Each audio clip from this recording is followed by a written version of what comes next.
શહાદતના દિવસ મોહરમ નિમિત્તે લિંબાયતમાં મદીના મસ્જિદથી મારુતિનગર પ્રતાપનગર થઈને મીઠી ખાડીથી આગળ થઈ રિંગ રોડ તરફ તાજિયાનું જુલુસ કોમી એખલાસ અને આનંદ ઉત્સાહ તેમજ શાંતિપૂર્વક વાતાવરણમાં નીકળ્યો હતો। મદીના મસ્જિદ પાસે સન્માન અને સ્વાગતનું કાર્યક્રમ રાખવામાં આવ્યું હતું। તેમાં લિંબાયત તાજિયા કમિટીના અધ્યક્ષ શ્રી હાજી ચીનુભાઈ કેસરઅલી પીરજાદા અને તાજિયા કમિટી સભ્યોએ પોલીસ અધિકારીઓને, શાંતિ સમિતિના સભ્યોને, હિન્દુ મુસ્લિમ સમાજને રાજકીય તેમજ સામાજિક કાર્યકર્તાઓનું સ્વાગત કરી સન્માન કર્યું હતું। આ વખતે પહેલીવાર લિંબાયત પ્રતાપનગર ખાતે આવેલ માર્કંડેશ્વર મહાદેવ મંદિર પાસે પદ્મશાલી તેલુગુ સમાજના આગેવાનોએ ત્યાં સ્ટેજ બનાવીને ત્યાંથી પસાર થતા તાજિયાઓનું તેમજ તાજિયા કમિટીના આગેવાનોનું ફૂલોથી સ્વાગત કર્યું હતું। તાજિયા જુલુસ શાંતિ રીતે પૂરું થાય તે માટે ડીસીપી શ્રી ભગીરથ ગઢવી સાહેબ, એસીપી શ્રી જાડેજા સાહેબ, પીઆઈ શ્રી કામડિયા ચિરાગ સાહેબ તેમજ પોલીસ સ્ટાફે ખૂબ જ મહેનત કરી હતી। Bureau report by VT news channel, Sharif Sani સાથે। જી સર, આજરોજ સમગ્ર દેશમાં જ્યારે તાજિયાના જુલુસ અલગ અલગ વિસ્તારમાંથી બધી જગ્યાએ નીકળી રહ્યા છે ત્યારે સુરત શહેરના લિંબાયતમાં પણ આ જ પ્રકારે અત્યારે લોકો પોતપોતાની રીતના સમયસર બધા તાજિયા લઈ અને નીકળ્યા છે। અહીંથી તેઓ બધા ભાગળ જશે અને એ બાજુ જે અમારે રૂટ માટેનું જે કન્ફર્મ કરવાનું તે કરી પણ લીધું છે। ખૂબ જ વરસાદ છે, એ વરસાદ વચ્ચે લોકો સારી રીતના ડિસિપ્લિન વેમાં આગળ વધી રહ્યા છે। જરૂરી સેફટી માટે પોલીસ દરેક જગ્યાએ છે। આ ઉપરાંત પોલીસ દ્વારા બંદોબસ્ત ગોઠવવામાં આવ્યો છે। જે સામાજિક આગેવાનો છે એ લોકોના સાથે અમે સંપર્કમાં છીએ અને સામાજિક ધાર્મિક આગેવાનો સાથે રહી અને ખૂબ જ સારી રીતના કોમી એખલાસ વચ્ચે આ સમગ્ર તાજિયાનું જે પ્રોસેસન છે બધા પૂર્ણ થાય અને એને જે પણ સારી જે શુભકામના મળવાના આશીર્વાદ બધાને મળે અને લોકો વચ્ચે એક કોમી એખલાસનો માહોલ બની રહે એ માટે આપ જોઈ શકો છો કે તમામ રાજકીય સામાજિક આગેવાનો પણ ધાર્મિક આગેવાનો પણ સાથે છીએ અને અમે આ સાથે પોલીસ બંદોબસ્ત ગોઠવ્યો છે। ટ્રાફિકના પોઈન્ટ્સ પણ મૂક્યા છે। વરસાદનું વાતાવરણ હોવાથી લોકોને અમે અપીલ કરીએ છીએ કે કોઈ શોર્ટ સર્કિટ ના થાય અથવા કોઈ વાયરિંગનું લીકેજ હોય તો એ જગ્યાએથી ધ્યાન રાખે। કંઈ એવું જણાય તો પોલીસનો સંપર્ક અવશ્ય કરે। અમે આખા રૂટમાં વચ્ચે વચ્ચે પબ્લિક એડ્રેસ સિસ્ટમ માટે અલગથી સ્ટેજ બનાવ્યા છે। પોલીસ કંટ્રોલ રૂમ જેવા નાના નાના यूनिट પણ સેટઅપ કર્યા છે જેથી લોકોને કંઈક સમસ્યા થાય તરત પોલીસનો સંપર્ક કરી શકે।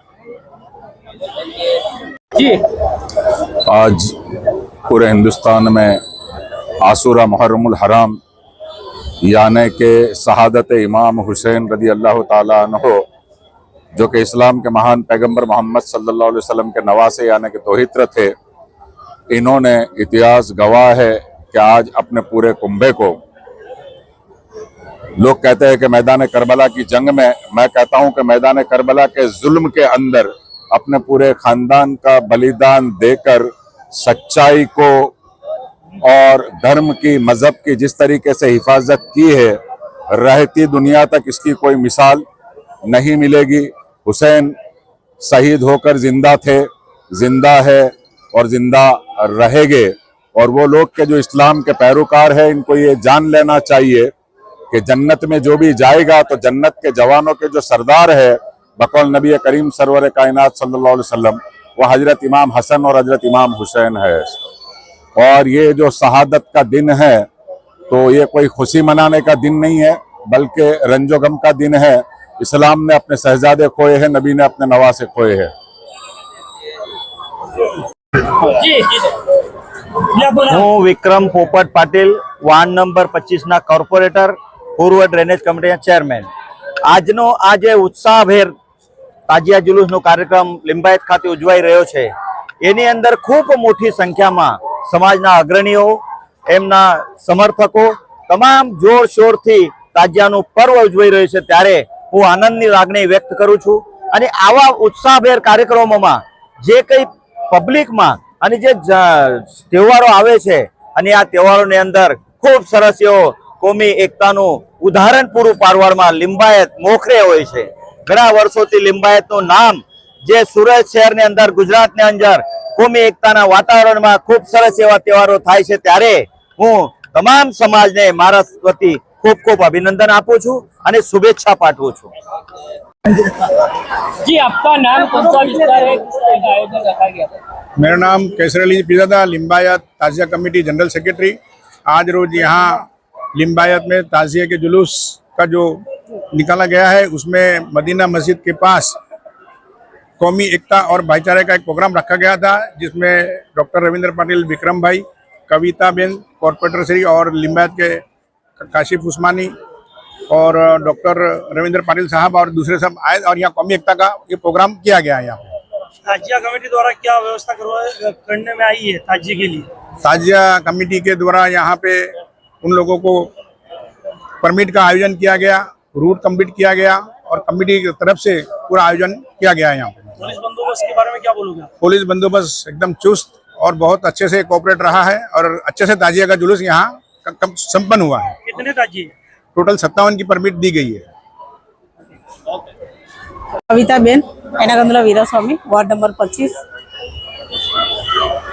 શું આયોજન રાખવામાં આવેલું? શું અહીંયા વિસ્તારમાં શું જોવા મળ્યું? અહીંયા આ વિસ્તારમાં Udhna Limbayat ward number 25 corporator બોલું છું। મદીના મસ્જિદથી આપણે લિંબાયત જતા આ તાજિયાના જે વિસર્જનનો આ દિવસ છે, મહોત્સવ છે ને અમને અહીંયા બોલાવ્યા આ યુવા એકતા મંડળ મુસલમાન સમાજ, આમાં હિન્દુ અને મુસ્લિમ કંઈ જ નથી દેખાતું। આજે બધું એકતા દેખાય છે।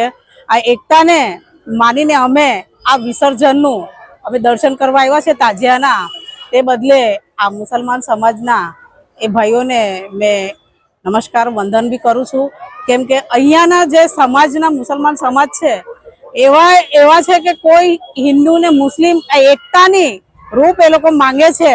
આ એકતાની રૂપ અગાડી હજુન બી આવી રીતના અમારા વોર્ડનું નામ રોશન બી થાય ને આ તાજિયા શાંતિપૂર્વક વિસર્જન થાય ને અહીંયા લિંબાયતની અંદર શાંતિપૂર્વક તાજિયાની જે માહોલ જે બનાવ્યા છે એ માહોલને આ ભાઈઓને મેં વંદન કરું છું। આરામથી વિસર્જન થાય।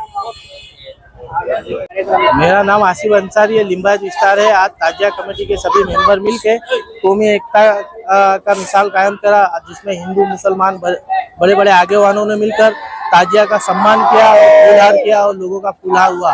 और ये पुलिस, ये पीआई लिम्बायत और झाला साहब ये लोग का शुक्रिया अदा करते, इन्होंने साथ साकार दिया और इस कौमी एकता का परचम को लहराया। और हम ईश्वर अल्लाह से यही दुआ करते हैं कि आने वाला जो वक्त है वो शांति और अमन से कायम रहे।